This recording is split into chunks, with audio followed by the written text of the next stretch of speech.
Hey everybody, this is Glenn Kuza from Police DTS. Today we're going to talk about how do we add a vendor and overtime type. And the reason why we're even putting those in the two sentence is because when you put out a detail is worked for a specific detail vendor. When you put out an overtime is worked for a specific overtime type. So they're kind of both the same for the two different types of assignments, details, overtime. Anyway, they're both in the same area, which is the vendors area at the top. It's very simple to get to. You get in the vendors area, you're gonna see a list of all of your vendors, okay? Now, granted, there's only a few in here, but some departments may have 500-600. So it creates quite a list. So you could search out any of them. Say I just put AG, it's only going to bring back the AGs. If you type in overtime, it will bring back all your overtime types, okay? Now, when we want to add one, we're going to go right to add edit. Add new vendor. It's a detail vendor, okay? Vendor is Verizon, okay? We could put all the rest of the billing information in there. However, I'm just going to leave it pretty simple. Also to note here is we have vendor types. Obviously that's a detail. So we're putting in a detail vendor. Okay. So on the bottom here, there's a couple other interesting, factors. We can put obviously company representatives' names and phone numbers, email addresses. There's a username and password field, meaning you can actually create a username and password and allow your vendor to log in and order details.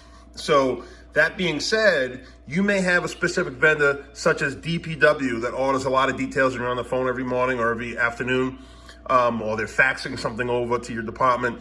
If you give them a username and password, they can actually order the details, and then the OIC can approve the order in the detail order queue, which is on your supervisor dashboard, okay? Supervisor dashboard, a vendor order queue. Okay, so that's where the orders would come in, and obviously the OIC would be notified with OIC notifications that there's something new in the system. They would read it, they'd know they have an order, they would process it and let it go right out the bid. So that'd even save your desk person or your OIC even more time from having to input assignments if they're getting orders from the vendors. So anyway, very simple. I'm going to add a detail vendor, Verizon. Okay, and I add vendor. Simple as that.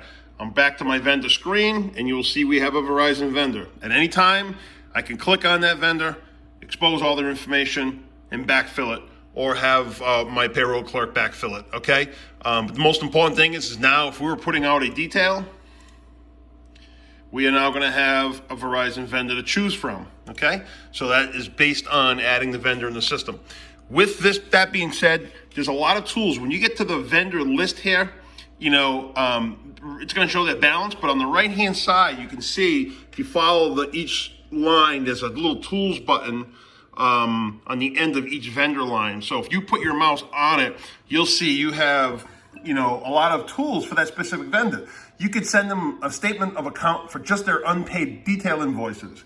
You could send them a full statement, which would be all their details that they've paid, unpaid, everything. You can email to anyone their statement of account. Just put their email address in there. If you wanted to view a statement, an unpaid statement, this would bring up your printer and you could view any kind of unpaid statement for the actual vendor and send to them, okay? Some of the other things you could do, you could look at their invoice history. You could look at just their unpaid invoices. Obviously, you can edit them, assignment history, unbilled assignments, attach documents, because you can attach documents with vendors as well. So you may have certain permits or something that you want to have on file with the vendor. You're allowed to do that. So that being said, you have a lot of tools for each vendor to be able to produce. And some of those tools are available for the vendor when the vendor logs into their portal that you give them for when they're potentially placing detail orders. They have access to their invoices and stuff on file for themselves. And there'll be more to come on that side of things for the vendor as well. But that's how easy it is to add a detail vendor. And obviously, An overtime type is right next to it, very similar, but obviously used for overtimes. And there is also a video when you get into the overtime types with overtime groups, if you wanted to watch that video. Because with an overtime type, you can limit who can work that overtime, who will be notified for that overtime, what tier they will be judged when bidding on that overtime. So that's controllable inside each overtime type that you set up for overtimes, fully at your control, okay? So that's how to add a vendor into Police DTS. This is Glenn Kuza from PoliceDetails.com.